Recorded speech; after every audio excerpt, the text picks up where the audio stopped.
In 1943, German Navy Grand Admiral Karl Doenitz stated that the German submarine fleet had built for the Führer an impregnable fortress at the other end of the world, in the region of Queen Maud's land, Antarctica, later renamed Neuschwabenland. According to German naval archives, 2 months after Germany surrendered to the Allies in April 1945, the German submarine U-530 left the Port of Kiel bound for Antarctica. Once the submarine arrived at the South Pole, 16 members of its crew were ordered to construct an ice cave in the region of Neuschwabenland. The German U-boat then entered the Argentinian port of Mar-del-Plata and surrendered to authorities in August 1945.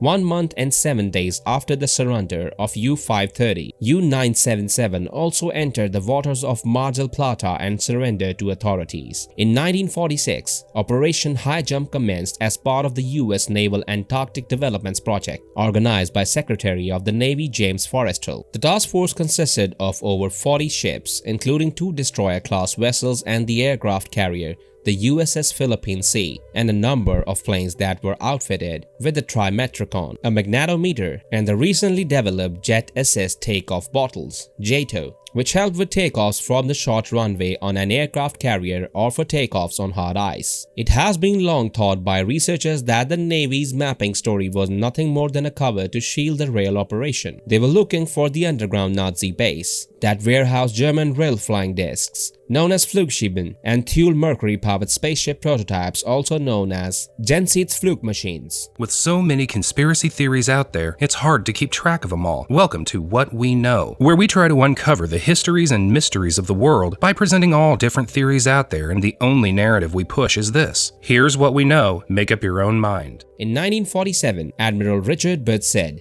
the project was necessary for the USA to take defensive actions against enemy fighters which came from the polar regions. Was he referring to potential Soviet aircraft or Nazi Luftwaffe attacking the states from Antarctica?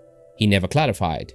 Shortly after Admiral Byrd's press conference, the Soviet naval journal Red Fleet stated that US measures in Antarctica testified that American military circles are seeking to subject the polar regions to control and create permanent bases for their armed forces. In another odd twist, the governments of New Zealand, Australia and Chile asked for their militaries to join the Operation Highjump expedition but were denied participation. In 1948, a second task force named Operation Windmill was also sent to take photographs of Neuschwabenland, again supposedly for mapping purposes. Although they apparently succeeded in their task, the government has yet to make these photos available to the public, and no reason has ever been given for their non-disclosure. Some believe that the reason the photos have never been released is that this military operation was actually a reconnaissance and recovery mission. In 1949, Secretary of Defense James Forrestal, a close friend of Admiral Byrd, was sent to stay at Bethesda Naval Hospital. He began to discuss Operation Highjump with the hospital staff, talking wildly about UFOs, Atlantis, and an underground Nazi city. He was denied visitors, including his wife, and shortly afterwards fell out of his hospital window to his death. Actual pictures of real flying saucers, the official report said that he committed suicide, but persistent rumors say that he was murdered by government agents to keep him from talking further about what was really found in the Antarctica wilderness during Operation Highjump. The entire truth of the matter was never come to light, but what is known is that numerous US military personnel surprisingly lost their lives during Operation Highjump, a supposed mapping operation that should have been an entirely safe endeavor. Also, multiple planes were down during this operation, including the George I, which, according to naval documents, mysteriously just blew up over the ice during its initial flight in Antarctica. According to British intelligence, we know that advanced stealth Foo fighters and real flying saucer-shaped craft were developed and tested at the German Institute for Aerial Development. Another motive associated with Nazi involvement in Antarctica is that it was rumored to be the entrance to the lost Aryan homeland of Thule. While Antarctica has been linked to the lost continent of Atlantis, the linkage to Thule is less apparent. Thule was first written about by the Greek explorer Pytheas after his travels between 330 BC and 320 BC. In 150 AD, Greek writer Antonius Diogenes wrote The Wonders Beyond Thule. While of literary interest, this work did little to reveal any secrets about Thule. In medieval geographies, Thule was referred to as distant place located beyond the borders of the known world. occult mystics believe in historical Thule as the ancient origin of the Aryan race. Just what was the US military doing in Antarctica in 1946 and 1947? Were they on a routine mapping mission, or were they engaging remnant Nazi fighters with advanced alternative technology? Did the Nazi truly build a military base in the Antarctic, or hide vast amounts of gold there in hopes of funding a future effort to resurrect the Fourth Reich? Or did they, as some claim, discover the lost land of Atlantis or Thule? We may never know for sure, but in 2001, the US National Geospatial Intelligence Agency and the Support Office of Aerogeophysical Research confirmed the existence of a magnetic anomaly on the east side shore of Lake Vostok in Antarctica, consistent with the man-made construct. More recently, in October 2006, the Scripps Institute of Oceanography reported that they discovered several previously unknown lakes of water underneath the vast ice sheet of Antarctica. These lakes lie beneath 2,300 feet of compressed snow and ice. Could this anomaly be a part of an underground Nazi base that US agents searched for during Operation Highjump? Something has indeed been discovered in Antarctica. One of the questions that begs to be asked is, did the Nazi find whatever it is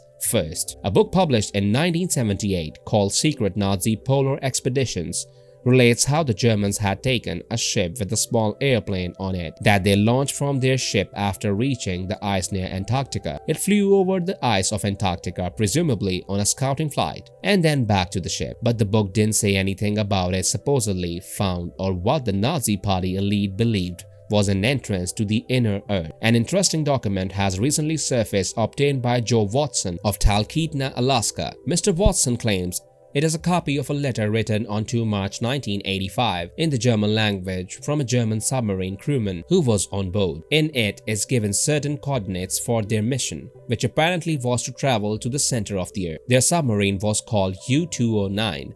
Under Captain Henrik Broda. The image below is a copy of the original handwritten letter from Karl, crew member of the German U-209, as well as an English translation. In it, Karl confirmed that the Earth was indeed hollow and that they had successfully reached the inner inhabited Earth in the German U-209 submarine after World War II had destroyed Germany. The letter was sent to his friend here on the surface world, who gave a copy of it to Mr. Woodard, who gave a copy to Joe Watson. Karl had sent the letter from the hollow earth through a German colony in Brazil that had found a cavern that reaches to the hollow earth many years previous. This German colony in Brazil is documented in Genesis for a New Age, having supposedly discovered the cavern entrance back in the 1500s. When one does a search at the German archive website looking for information on the missing U-209 German submarine, it shows that the submarine was indeed reported missing. On July 5, 1943 was its last reported position between Greenland and Iceland at coordinates 5200 and 3800W. The report said that the commander of the submarine was Henrik Broda.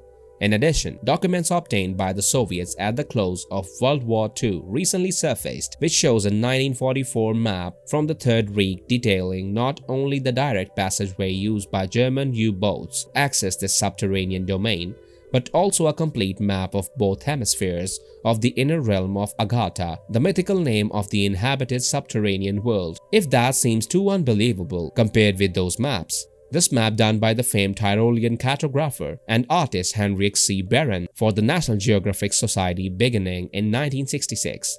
The following map clearly shows the continent of Antarctica without its cover of ice. The intriguing detail here is that there are underwater passageways that run nearly the entire length of the continent and seem to converge at the exact location identified as the opening into the deep inner or subterranean earth. Below is a translation of the top secret instructions and specific detailed directions left for the Nazi U-boat captains to follow in order to reach the inner world kingdom of Agartha. In his groundbreaking bestseller map of the ancient sea kings, Charles Hapgood, history professor at the Springfield College in Springfield, Massachusetts, first put forth the theory that Atlantis resided in Antarctica and was destroyed by crustal displacement. In his bestseller, When the Sky Fell in Search of Atlantis, Rand furthered this idea that under the ice Antarctica exists the remains of Atlantis. Could they be right? If you enjoy this video and want to see more like it, please consider subscribing to us and hitting the like button.